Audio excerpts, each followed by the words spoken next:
डालो। देखो अब देखो सब पहले अब आप क्लास में आते हैं, सबसे पहले अपने दिमाग में क्या आता है, जैसे ही गुहिल अपने दिमाग में आता है तो अपने दिमाग में क्या आता है, ये कहां का वंश है, ये मेवाड़ का वंश है। ठीक है, अब मेवाड़ के गुहिल सिसोदिया, अब सिसोदिया बाद में बने हैं, पहले गुहिल नाम क्यों पड़ा, सिसोदिया क्यों पड़ा, मैं सारा ही कंसेप्ट आप लोगों के एक बार क्लियर कर देता हूं। सबसे पहले तो देखो कि ये मेवाड़ है, ये मेवाड़ नाम क्यों पड़ा, ये मेवाड़ जो है यहाँ पे इसके बहुत सारे नाम है। इसे पहले मेदपाट के नाम से जानते थे, क्या नाम से जानते थे, मेदपाट। इसे प्रागवाट भी कहा जाता था, क्या कहा जाता था, प्रागवाट। ये सीवी कीवी जनपद के अंदर आता था, किसके अंदर आता था, ये सीवी कीवी जनपद के अंदर आता था, सीवी कीवी जनपद के अंदर आता, जिसकी राजधानी क्या होती थी, राजधानी होती थी मध्यमिका।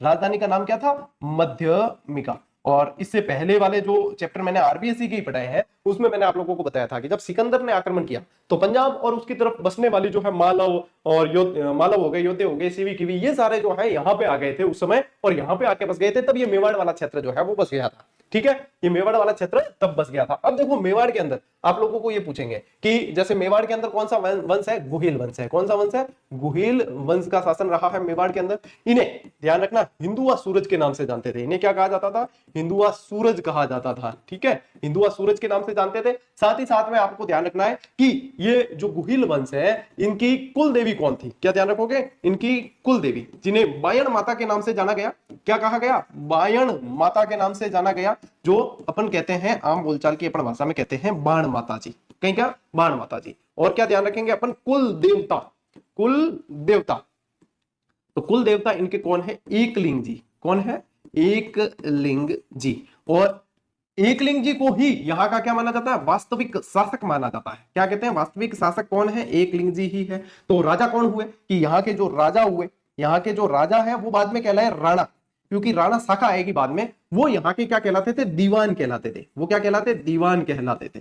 जो नए बच्चे हैं वो समझना कि यहाँ के जो शासक है वो अपने कुल देवता को ही क्या कहते थे, कि आप ही हमारे शासक हो, आप ही यहाँ के राजा हो और हम आपके दीवान हैं, हम आपकी आज्ञा से यहाँ पे शासन करेंगे। ये चीज कहते थे कौन, यहाँ के राजा कहते थे। जैसे कि अपन पढ़ते हैं राणा प्रताप, राणा अमर सिंह, राणा कुंभा, राणा लाखा, राणा संग्राम सिंह। तो ये राणा शाखा बाद में, इससे पहले रावल शाखा थी, इससे पहले रावल शाखा थी। और रावल शाखा से पहले का जो इतिहास रहा है वो भी मैं आप लोगों को बताने वाला हूं। अभी तो मैं आरबीएससी पे तो आया ही नहीं हूं, आरबीएससी पे नहीं आया हूं, अभी तो मैं आपको पहले की कुछ चीजें बता रहा हूं कि ये यहाँ पे आप लोगों को कुछ बेसिक चीजें ध्यान में रख लेनी है। इसके अलावा क्या ध्यान रखनी है, इनकी राजधानियां आप लोगों को जरूर पूछेंगे। इनकी क्या पूछेंगे, राजधानियां आपको पूछेंगे। तो देखो इनकी राजधानी तो मैंने यहाँ पे जाके ही बताई है। यदि आप नियमित हो, आप जेजेडियंस हो, आप जेजेडी आर्मी का हिस्सा हो, तो आपको पता है कि मैंने नागदा जाकर आपको बहुत सारी जानकारी दी है। तो इनकी राजधानियों में सबसे पहली राजधानी कौन सी रही है, नागदा रही है। सबसे पहली राजधानी कौन सी रही, नागदा रही। फिर अल्लट आए तो आहड़ को राजधानी बनाया। ठीक है, फिर इसके बाद में आपको ध्यान रखना है कि चित्तौड़ को राजधानी बनाया।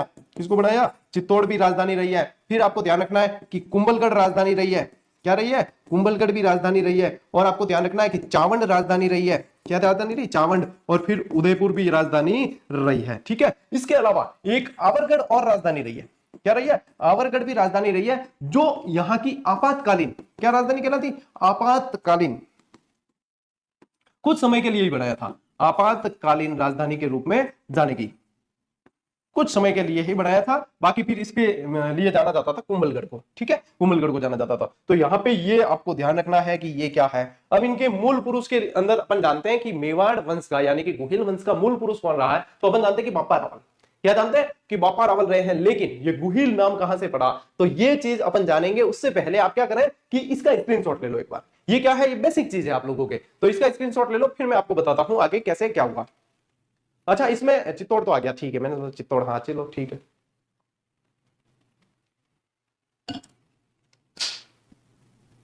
ठीक है, चलो अब देखो, अब यहां पे अपन बढ़ते हैं गुहिल वंश की तरफ पूरी तरीके से, कि ये गुहिल वंश आप लोगों को ध्यान रखना है कि कैसे अस्तित्व में आया।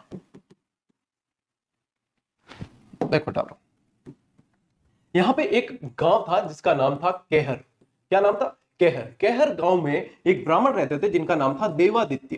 क्या नाम था, देवादित्य ब्राह्मण यहां पे रहते थे। ठीक है, इन देवादित्य ब्राह्मण की एक पुत्री थी, देवादित्य ब्राह्मण की एक पुत्री थी जिसका नाम था सुभागा देवी। कई नाम हो, सुभागा देवी। ठीक है, अब सुभागा देवी का विवाह किया गया, लेकिन संजोग देखिए कि जिस दिन इनका विवाह हुआ उसी दिन ये विधवा हो गई। तो सुभागा देवी के अंदर क्या ध्यान रखोगे कि विवाह वाले दिन ही विधवा हो गई, विवाह वाले दिन, मैं शॉर्ट में यहाँ पे लिख रहा हूं आपको समझाने के हिसाब से, आप इसको डिटेल में लिख सकते हो यदि आप चाहो। बाकी ये किंवदंतियां हैं, कहानियां हैं, इससे पहले के बिल्कुल पुख्ता साक्ष्य नहीं मिलेगी ये चीजें, लेकिन इतिहास में यही चीजें पढ़ते आ रहे हैं अपन, ठीक है, तो इनको ध्यान रखना है अपने को। अब विवाह वाले दिन क्या हो गई, ये विधवा हो गई, लेकिन ये सुभागा देवी के जो गुरु थे उन्होंने इनको एक बीज मंत्र दिया। गुरु ने क्या किया, बीज मंत्र दिया। अब बीज मंत्र क्या होता है कि बीज मंत्र का उच्चारण जिसको ध्यान में रखते हुए किया जाता है वे प्रकट होते हैं और उनसे ये गर्भ धारण जो है कर लेती है। तो यहां पे क्या हुआ कि इनने एक बार भूलवश सूर्य देवता का स्मरण करते हुए बीज मंत्र का उच्चारण कर लिया, सूर्य देवता प्रकट हुए और गर्भवती हो गई सुभगा देवी।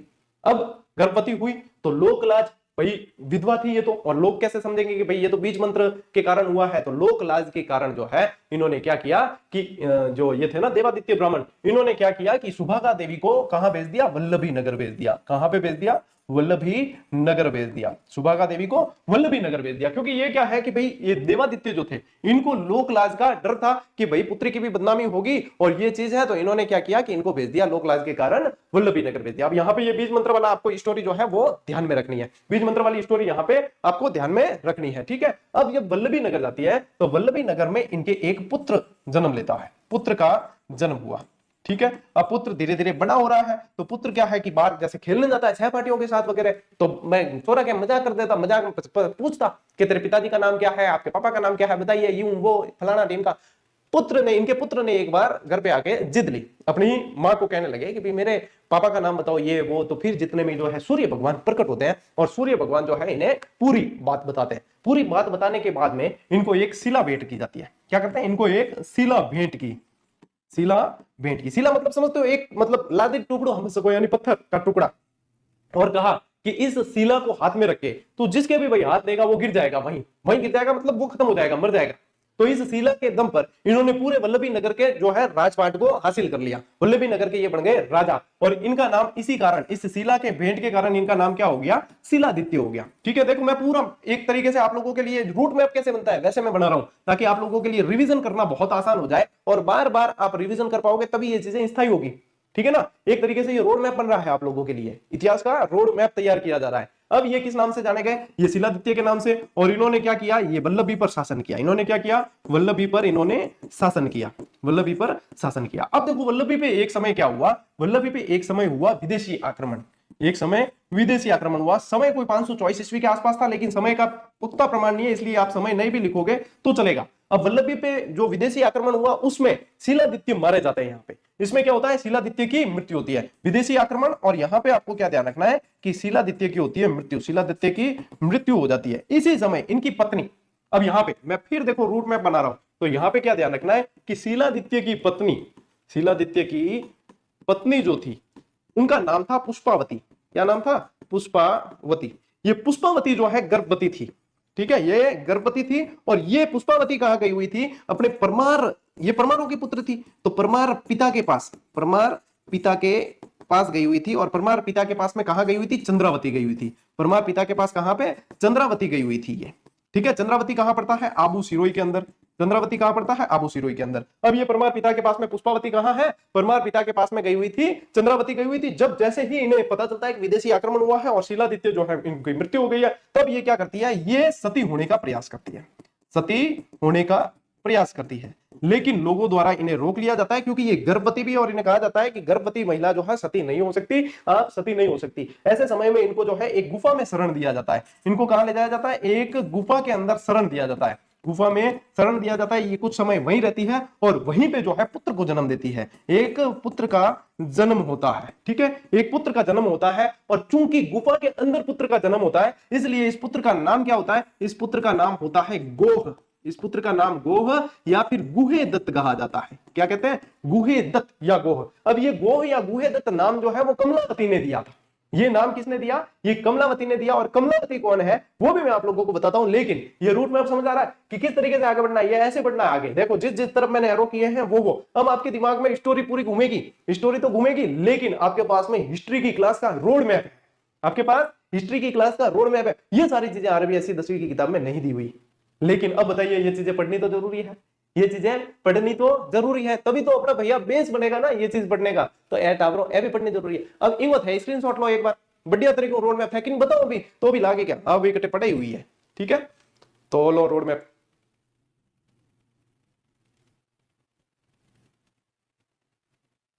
फिर बढ़ते हैं आगे, ठीक है। चलिए अब यहां पे आते हैं अपन, यहां पे अपने पास में अब कौन है, गुफा। गुफा के अंदर इनका जन्म होता है, तो यहां पे क्या नाम है, गोह, ठीक है। क्या नाम है, गोह या गुहेदत्त, गोह या गुहेदत्त, ठीक है। अब ये जो है गुहेदत्त, अब जो रानी पुष्पावती थी उन्होंने पुत्र को जन्म दे दिया और फिर वो सती होने जाती है, लेकिन सती होने जाने से पहले यहाँ की एक ब्राह्मणी है जिसका नाम होता है कमलावती। क्या नाम होता है, कमलावती ब्राह्मणी होती है, ठीक है। कमलावती ब्राह्मणी होती है, उन्हें ये अपने पुत्र को सौंप कर और फिर सती हो जाती है। कमलावती ब्राह्मणी को सौंप कर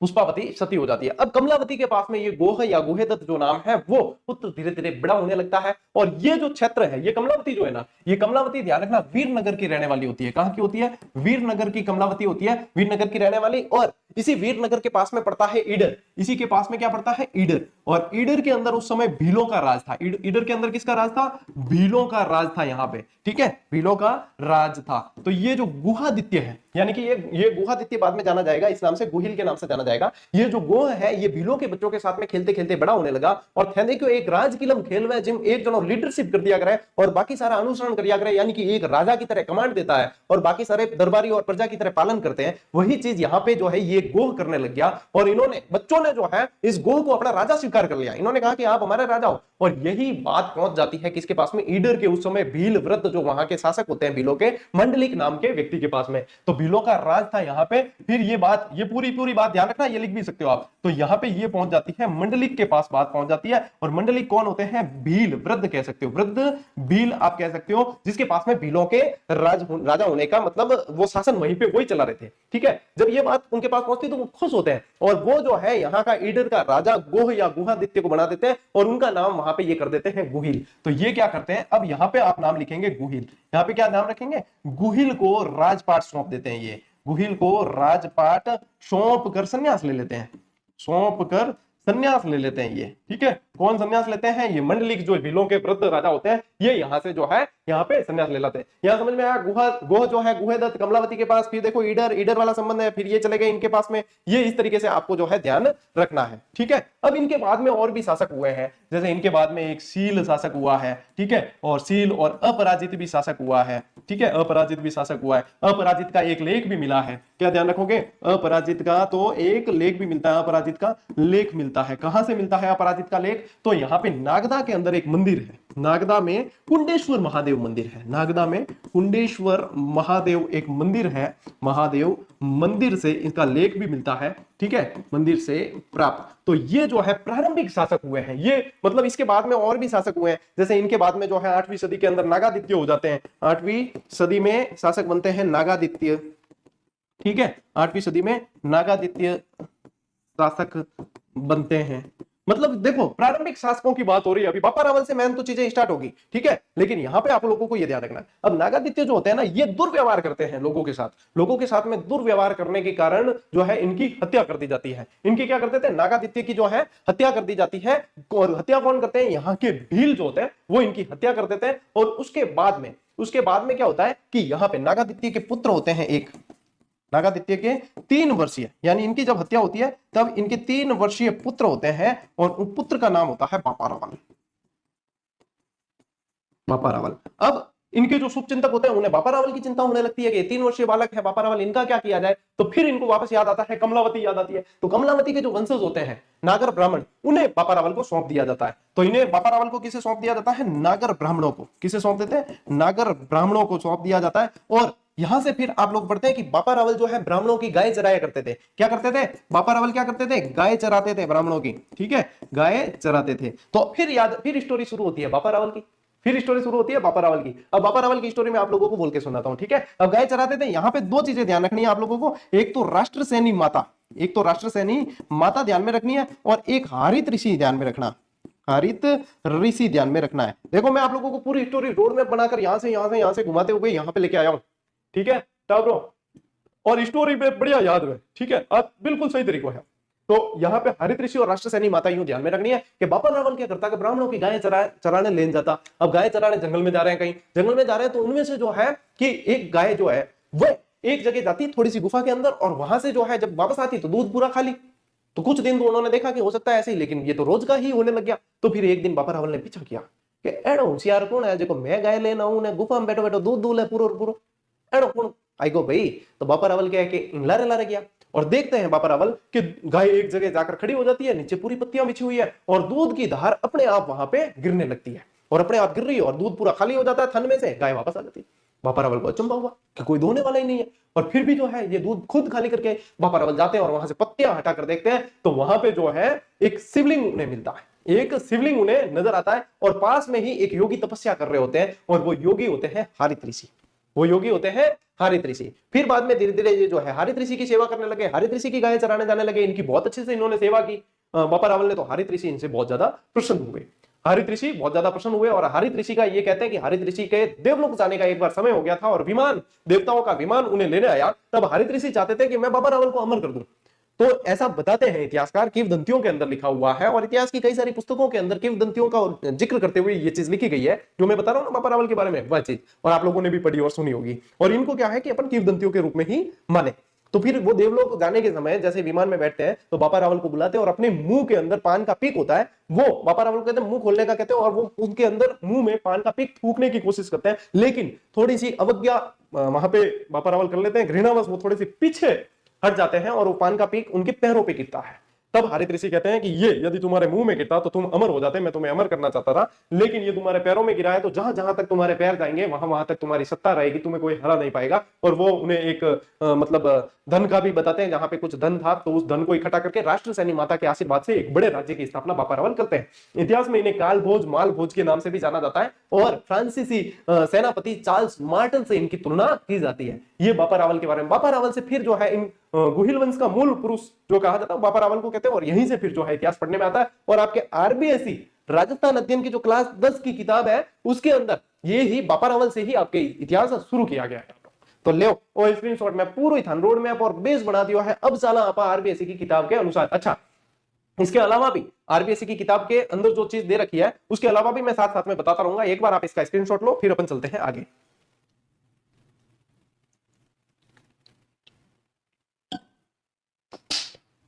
देखो अब आते हैं, अब ये पूरी की पूरी नोट्स मेकिंग पैटर्न पे, ये तो मैंने आप लोगों को समझा दिया सारी चीज। अब नोट्स मेकिंग पैटर्न पे अपन आ गए कि भैया आरबीएससी का अपन एक भी शब्द नहीं छोड़ने वाले हैं, और साथ साथ में सारी चीजें समझ के आगे बढ़ेंगे। देखो टाब्लो, मेवाड़ क्षेत्र क्यों है, उदयपुर, राजसमंद, चित्तौड़गढ़, प्रतापगढ़ और उनके आसपास का क्षेत्र। अब थान को ये कहते हैं कि भीलवाड़ा मेवाड़ में आओ तो नहीं आओ तो आओ तो, ठीक है, भीलवाड़ा आता, डूंगरपुर बांसवाड़ा भी आता। अब देखा तो डूंगरपुर बांसवाड़ा तो गुरुजी वागड़ के अंदर है, लेकिन वागड़ के अंदर आता है बिल्कुल, लेकिन वो मेवाड़ के अंदर एक तरीके से हिस्सा था उस समय, ठीक है। तो ये आपको ध्यान रखना है। और गुहिल वंश ने मुख्य रूप से मेवाड़ क्षेत्र में शासन किया। अब यही मेदपाट, प्रागवाट, सीवी, कीवी, मध्यमिका, ये सारी चीजें आपको ध्यान में रखनी है। अब नामकरण, इस वंश का नाम इसके प्रतापी शासक गुहिल के नाम से पड़ा, ये चीज दे रखी है आरबीएससी के अंदर। और लेकिन अपने को ये तो ध्यान रखना है, आप गुहिल वाली स्टोरी अब आपके ध्यान में आएगी कि गुहिल नाम की स्टोरी कैसे पड़ी, आप किसी को समझा भी सकते हो, बता भी सकते हो, तो ये चीज पढ़नी जरूरी है। अब उत्पत्ति से संबंधित मत देखिए, उत्पत्ति से संबंधित मत, अबुल फजल। अच्छा, मैं आपको बता दूं जो बच्चे नए जुड़े कि मेरे अपने इस चैनल पे 3000 के क्लास के लगभग है, 3000 के तकरीबन क्लासे हैं, जिसमें राजस्थान जीके 4 बार मैंने पढ़ाया, और भारत जीके, विश्व GK, political, psychology, Hindi, English, विज्ञान, सारे सब्जेक्ट यहाँ पे पढ़ा रखे हैं। तो आपको जो भी क्लास देखनी हो सिर्फ उस क्लास को नाम से सर्च करो, आगे जीजीडी लिखो, आपको मिल जाएगी। राजस्थान जीके 4 बार पढ़ा चुका हूं, इसलिए अब आरबीएससी राजस्थान अध्ययन पूरा करा रहा हूं, क्योंकि मूल किताबों का जो भय बना हुआ है ना, तो मैं सिर्फ आपको ये कहना नहीं चाहता कि आप मूल किताबें पढ़ो, उसमें से सवाल आएंगे वगैरह वगैरह, मैं खुद पढ़ाऊंगा, मैं खुद आपके साथ में खड़ा रहूंगा, मैं खुद आपके जितनी ही मेहनत करूंगा, और आपसे चाहूंगा कि आप मेरे से 5% ज्यादा मेहनत करो, बस आपके सिलेक्शन का आधार यही बनेगा। तो इसलिए मैं आज भी मेहनत कर रहा हूं, जब मैंने चैनल शुरू किया तब भी कर रहा था, आज भी कर रहा हूं। तो मैं चाहता हूं कि जिन हजारों बच्चों ने यहां से पढ़ के सिलेक्शन ले लिया है, उन आगे होने आने वाले हजारों बच्चों के अंदर आप शामिल हो जाइए जो सिलेक्शन लेने वाले हैं। तो देखो, दिन रात अपने मेहनत कर रहे हैं, और मेहनत के अलावा कोई भी विकल्प नहीं है अपने पास में, ठीक है। और मेहनत का दूसरा कोई विकल्प होता ही नहीं। मेहनत का मतलब सकारात्मक परिणाम है। आने वाले समय में यही चीज आपको सकारात्मक परिणाम में देखने को मिलेगी। और मैं पढ़ा रही हूं जितने पढ़ लो, क्योंकि राजस्थान में जो है आपने ध्यान है, जीजीडी ही एक ऐसा चैनल है क्या भली के कई जन के गुरुजी थे तारीफ कर दी खुदरी। अरे तो अच्छा काम करके बताने में कहा जाता है, यदि अच्छे काम से भी और लोग प्रेरित होते हैं, कई हो गए अब तो, ठीक है, प्रेरित होते हैं तो अच्छी बात है ना।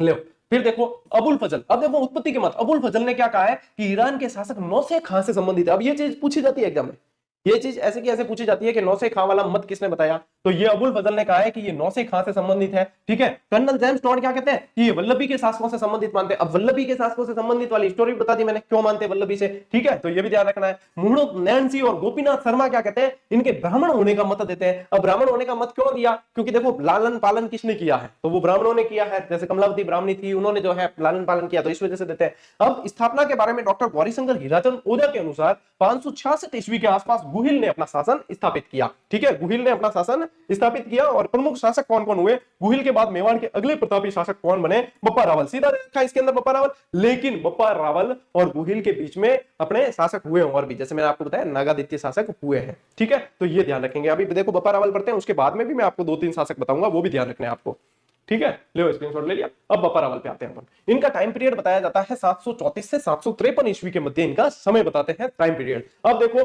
चित्तौड़ विजय राज प्रशस्ति के अनुसार, किसके अनुसार, राज प्रशस्ति के अनुसार। अब राज प्रशस्ति लिखी किसने थी, तो रणछोड़ भट्ट ने लिखी थी। किसने लिखी थी, रणछोड़ भट्ट तेलंग, तो रणछोड़ भट्ट ने लिखी थी। और बप्पा ने 734 ईस्वी में चित्तौड़ के शासक मान मोरी को हराकर चित्तौड़ पर अधिकार किया। अब मान मोरी कौन थे, मान मोरी थे मौर्य शासक थे। कौन थे, मौर्य शासक, यानी कि ये चित्तौड़गढ़ का जो किला है ये मौर्य शासक ने बनाया था, ध्यान रखना, मौर्य शासक द्वारा बनाया गया है, जिसमें मान मोरी का अधिकार था। बाद में जो है बप्पा रावल ने अधिकार कर लिया था। फिर राजधानी किसे बनाते, बप्पा रावल की राजधानी नागदा रही थी, मोस्ट इंपोर्टेंट, ये भी पूछा जाता है नागदा को सबसे पहले राजधानी किसने बनाया, या बप्पा रावल ने सबसे पहले राजधानी किसको बनाया, तो नागदा को बनाया। और फिर देखो इन्होंने कैलाशपुरी के अंदर एकलिंगजी यानी लकुलिश मंदिर का निर्माण करवाया है। ये ध्यान रखना, एकलिंगजी का मंदिर जो है वो शैव संप्रदाय से जुड़ा हुआ है। किससे जुड़ा हुआ है, शैव संप्रदाय से जुड़ा हुआ है। ये लकुलिश उन्हीं की एक शाखा है, ये ध्यान रखना है। और एकलिंगजी गुहिल वंश के कुल देवता के रूप में जाने जाते हैं, एकलिंगजी गुहिल वंश के कुल देवता के रूप में जाने जाते हैं। अब वास्तविक नाम और उपाधियां देखते हैं। डॉक्टर गौरीशंकर हीराचंद ओझा के अनुसार इनका वास्तविक नाम कालभोज है। ऐसे का ऐसे पूछा जाता है, इसको मोस्ट इंपोर्टेंट करना कि जीएच ओझा के अनुसार, गौरीशंकर हीराचंद ओझा के अनुसार क्या है, तो ओझा के अनुसार इनका मूल नाम कालभोज है। और इस कालभोज को कई जगह मालभोज भी लिखा गया है। क्या लिखा गया है, मालभोज भी लिखा गया है। और बप्पा इनकी उपाधि थी। ये कौन कहते थे, गौरीशंकर हीराचंद ओझा कहते हैं कि बप्पा इनकी उपाधि थी। वीर विनोद, अब वीर विनोद रचना किसकी है, तो ये साथ साथ में ध्यान होना बहुत जरूरी है। ये है श्यामल दास की रचना है। किसकी रचना है, श्यामल दास की रचना है वीर विनोद। इसके रचयिता जो है कवि राजा श्यामल दास के अनुसार बप्पा किसी राजा का नाम नहीं बल्कि एक खिताब या उपाधि था। तो ये वीर विनोद में भी लिखा गया है। और गौरीशंकर हीराचंद ओझा भी कहते हैं इस चीज को कि बप्पा किसी का नाम नहीं था बल्कि बप्पा किसी की उपाधि होती है, ठीक है। तो ये चीज यहां पे कहा गया है। लीजिए भैया स्क्रीनशॉट लो, आगे बढ़ा।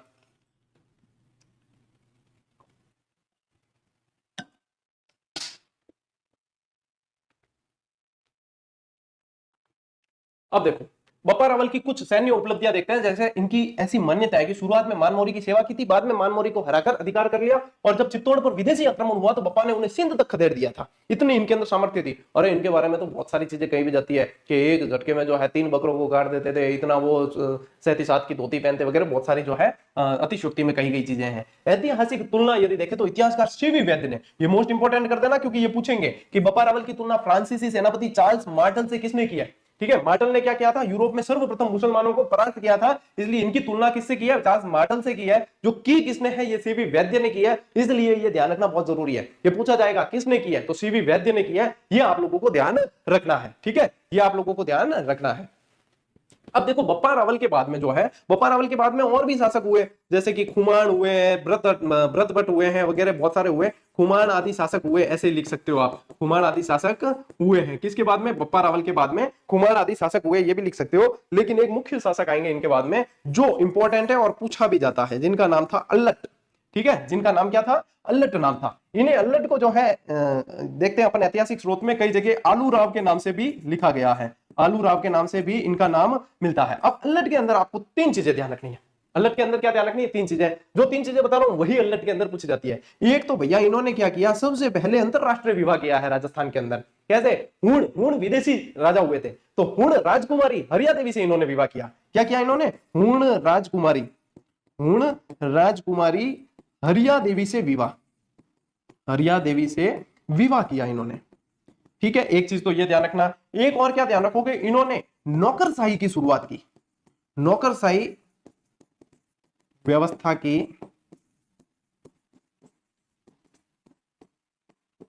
शुरुआत की इन्होंने। ठीक है, और क्या ध्यान रखोगे, इन्होंने आहड़ को राजधानी बनाया, आहड़ को राजधानी भी बनाया और आहड़ के अंदर भरा मंदिर भी बनवाया। क्या चीजा ध्यान रखनी है। आलू राव कहता हूं राजकुमारी हरियादेव विवाह करियो, यानी कि एक तरीकों के इंटरनेशनल विवाह हो ना, अंतरराष्ट्रीय विवाह हो गया। और नौकरशाही व्यवस्था की शुरुआत की, आहड़ को राजधानी बनाया। ऐसी चीजा कौन दे रखी है आरबीएससी के में? जनो तो मैं कहो कि मैं पढ़ा हूं ना, थाना तो थान पढ़ना ही है, तो थे तो गुरुजी मैं आरबीएससी पढ़ ली, अरे अजी पढ़ी कौन बराबर। ठीक है, और ये बात है कि अपना जो वस्तुनिष्ठ सार संग्रह आ रहा है उसमें ये चीजें सारी हमने शामिल की, उसको तो पूरी तरीके से अपडेटेड। अब कई जना कहते गुरुजी आई क्यों नहीं, किताब नहीं मिल रही हमें। अरे आएगी तब मैं बताऊंगा, अभी तो हम उस पर अभी भी काम कर रहे हैं। ऐसा तो है नहीं कि आप कह रहे हो गुरुजी किताब किताब किताब तो कह ले किताब फेंक दी मार्केट में, ऐसा मैं कभी नहीं करता। जब तक मैं संतुष्ट नहीं होऊंगा किसी किताब से तब तक मैं किताब नहीं दूंगा। और आरबीएससी राजस्थान अध्ययन वस्तुनिष्ठ सार संग्रह तो इतनी डिमांडिंग किताब है, तो ऐसे ही थोड़ी दी जा सकती है। जितनी एक्सपेक्टेशन उस पर है विद्यार्थियों की, तो उस एक्सपेक्टेशन पे खरा उतरना भैया हमारा काम है। तो उसके लिए हम पूरी तरीके से पहले आश्वस्त होंगे। और इस बार तो आप लोगों को आरबीएससी वस्तुनिष्ठ राजस्थान अध्ययन सार संग्रह वो हम रंगीन किताब देने वाले हैं। ठीक है, रंगीन किताब के साथ में उसमें बहुत शानदार एफर्ट किया है, क्योंकि रीट परीक्षा के अंदर आप देखोगे कि जहां भारी से भारी प्रश्न पत्र बनाया गया वहां पे डंका बजा है आरबीएससी वस्तुनिष्ठ सार संग्रह का अपना। तो भाई अब तो अपनी क्लासें भी आ रही है, अब अपनी जो है वस्तुनिष्ठ सार संग्रह लगभग तैयार पड़ी है, दे देंगे 5-7 दिन के अंदर आप लोगों को, मैक्सिमम 10 दिन। ठीक है, लेकिन मैं टेलीग्राम पे बताऊंगा, वीडियो बनाकर भी बताऊंगा आपको इसके अंदर कितनी मेहनत किस तरीके से की है, वो तो एक वीडियो बनाकर बताया गया, वीडियो वायरल भी बड़ा हुआ था। तो धैर्य रखो, जब भी जो चीज आ जाएगी मैं खुद आप लोगों को इंफॉर्मेशन दे दूंगा। अभी फिलहाल के लिए आप स्क्रीनशॉट लो, फिर अपन आगे बढ़ते हैं।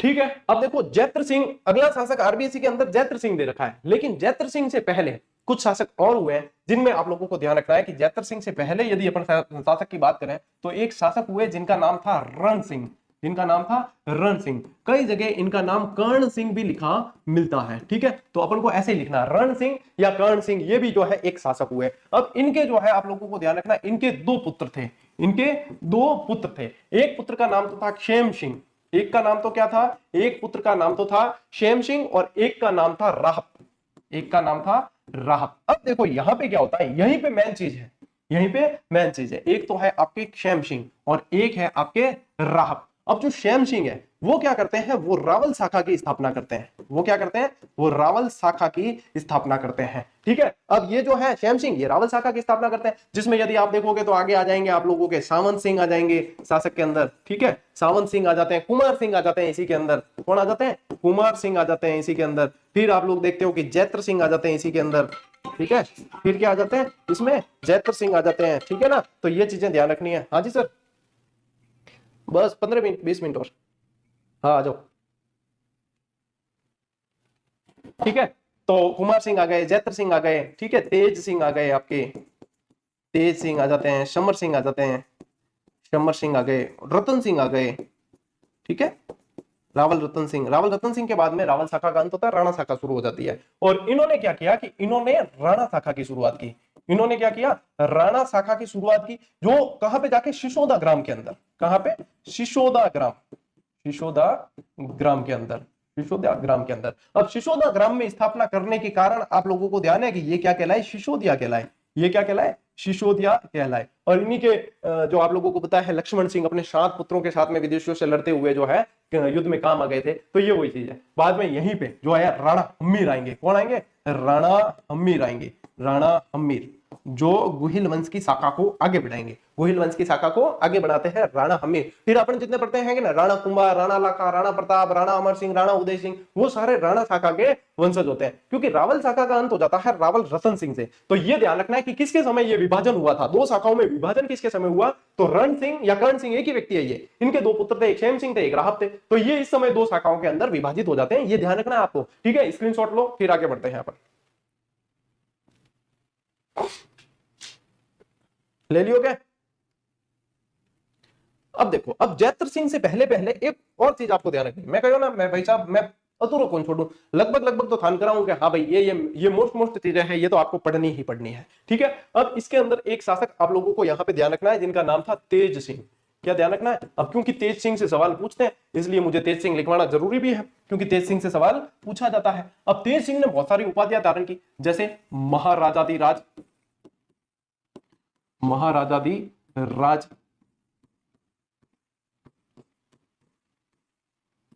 महाराजाधिराज की उपाधि धारण की, परम भट्टारक की उपाधि धारण की, परमेश्वर की उपाधि धारण की, और उमापति वरलब्ध प्रौढ़ की, उमापति वरलब्ध ये पूछी जाती है, वरलब्ध प्रौढ़ आदि उपाधियां धारण की।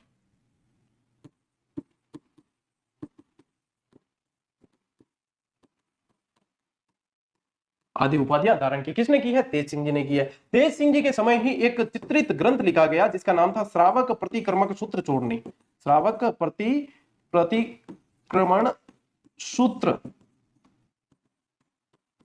चूर्णी। ये क्या था, ये था एक चित्रित ग्रंथ, चित्रकला का ग्रंथ था, चित्रित ग्रंथ था, चित्रित ग्रंथ था जो कमल चंद्र ने लिखा था, जो कमल चंद्र का रचित था, कमल चंद्र द्वारा 1260 में लिखा गया। अब ए चीजा क्या छोड़ दो थे बताओ टावरो, ए चीजा तो पूछे ना खास तौर पे, ए चीजा तो पूछी जावे, ए छोड़ी जा थोड़ी, ठीक है। तो तेज सिंह जी में ध्यान रखना। इनके अलावा तेज सिंह जी के अलावा एक और शासक जो है जैत्र सिंह जी पहला था, ध्यान रखना, जिनको नाम हो समर सिंह, जिनको नाम हो समर सिंह, क्योंकि समर सिंह से भी आप लोगों को सवाल पूछते हैं, ठीक है। अब समर सिंह से क्या सवाल पूछते हैं, इनको कहा जाता है, अरे भाई रे, शत्रुओं की शक्ति का अपहर्ता, शत्रुओं की शक्ति का अपहर्ता, इन्हें कहा जाता है गुजरात का उद्धारक, गुजरात का उद्धारक। क्योंकि गुजरात पे जो आक्रमण, जैसे कि यहाँ से दिल्ली की सेना जो है गुजरात की तरफ आक्रमण करने जाती, तब भी ये रोकते थे, ये रोक के जो है टैक्स वैक्स ले लेते उनसे, यहाँ से निकलने का हर्जाना वगैरह ले लेते। 1299 में जब उलूग खां और वो अलाउद्दीन की सेना को लेकर जा रहे थे तो समर सिंह ने उनको रोक के हर्जाना वसूल कर लिया था, समर सिंह ने उनसे हर्जाना वसूल कर लिया था, ये भी ध्यान रखना है। अब इनके अंदर क्या ध्यान रखोगे, इनके अंदर है ना विद्वान बड़े पूछे जाते हैं, जैसे कि इनके अंदर एक तो इनके वो थे, क्या नाम है, पद्म नहीं रत्नप्रभ सूरी, कौन थे विद्वान थे, रत्नप्रभ सूरी और पार्श्वचंद्र दरबारी विद्वान हुए, ये पूछा जाता है एक तो, ठीक है। और इसके अलावा आप लोगों को ध्यान रखना है कि इनके समय जो है कुछ शिल्पी भी पूछे जाते हैं, जिनमें पद्म सिंह और थे अपने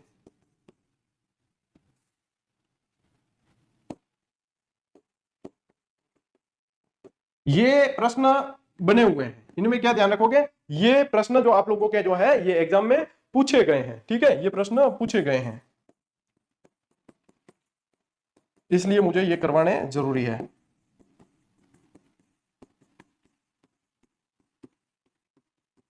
अब इनके जो है ना ये शिल्पी के नाम पूछे भी गए हैं कि ये किसके समय हुए, तो आपको ध्यान रखना है कि ये हुए हैं समर सिंह जी के समय, ये किसके समय हुए हैं, समर सिंह जी के समय। अब समर सिंह जी के दो पुत्र होते हैं,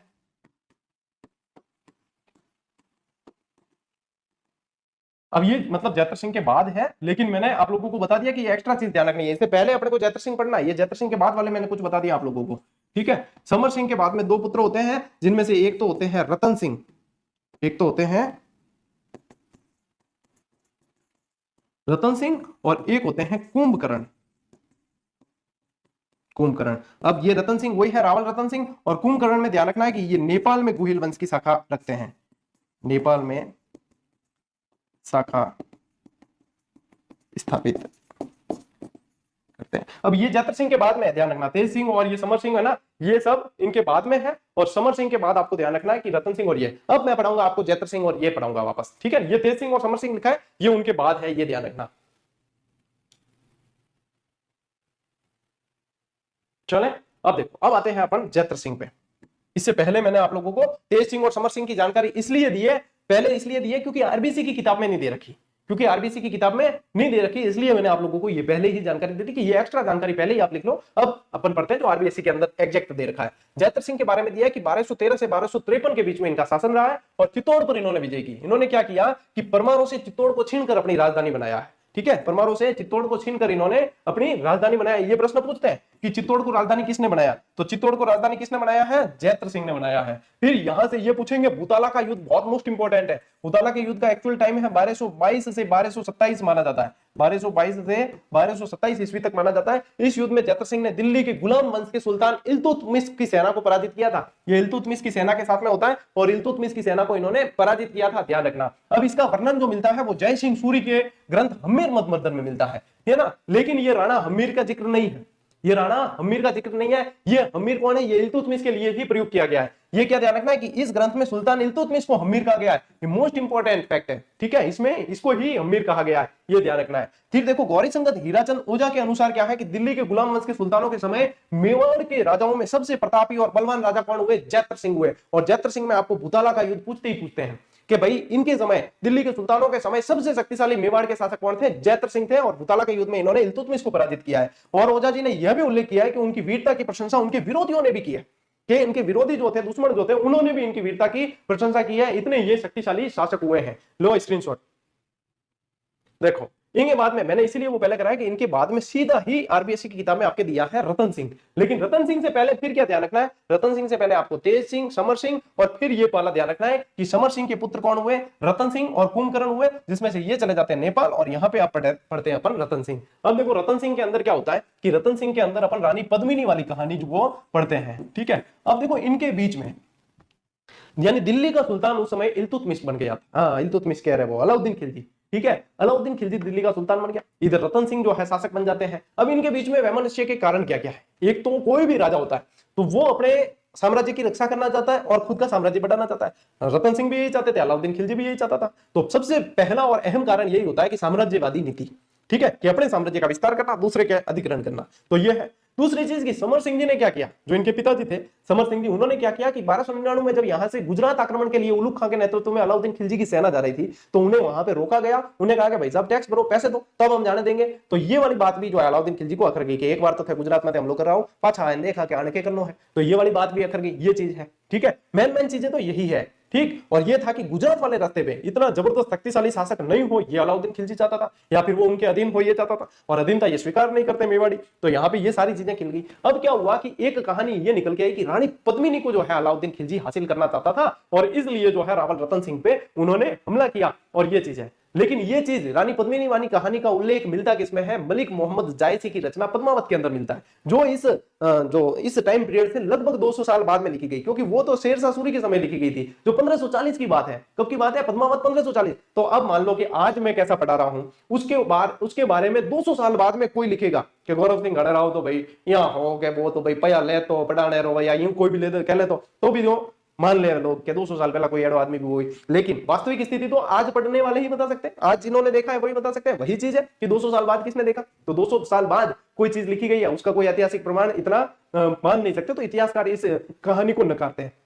अब ये जो नकारी गई है कहानी वो है क्या, तो सुनो टाबरों कि अलाउद्दीन खिलजी का आक्रमण जब 1303 में होता है उससे पहले की बात सुनो कि इससे पहले जो है सिंहल द्वीप, यानी कि अपने सिंहल द्वीप किसको कहते हैं, श्रीलंका को। तो सिंहल द्वीप में एक राजा हुए थे गंधर्वसेन। उन गंधर्वसेन की एक बहुत सुंदर पुत्री थी जो जिसका नाम था पद्मिनी। ठीक है, पद्मावती कह दे, पद्मिनी कह दे। उनके पास में एक तोता था जिसका नाम था हीरामणि तोता, यानी कि गागरोनी तोते जो होते हैं ना, जो बोलते हैं पटर पटर बोले, वह हीरामणि तोतो है। ठीक, तो पद्मिनी के बारे में ऐसा कहा जाता है कि पद्मिनी बहुत ज्यादा सुंदर थी, अति सुंदर। उसके जैसे कहते हैं कि सुंदर रानी उस समय राजकुमारी कोई भी नहीं हुई। ये कहता है कि बहुत गोरी, यूं नशे भी दिखती, यदि पानी भी पिए ना तो यूं नजर आता। मतलब बहुत सुंदरता बहुत ज्यादा बताई गई, ऐसी मतलब इसमें कहा गई, कहानी कही गई। तो ये तोता क्या है, हीरामणि एक बार यहाँ से उड़ जाता है और उड़ते उड़ते उसको एक शिकारी पकड़ लेता है और शिकारी एक ब्राह्मण को दे देता है और वो ब्राह्मण जो है रावल रतन सिंह जी को उसे बेच देते हैं। अब रतन सिंह जी को वो स्टोरी सुनाता है तोता के, भाई साहब सिंहल देश में ऐसी राजकुमारी है, वो है, ये है। तो रतन सिंह के मन में इच्छा होती है कि भाई मैं भी देखूं कि कौन राजकुमारी है। तो ये कहते हैं कि एक जोगी का भेष बनाकर रतन सिंह जो है जाते हैं कहां,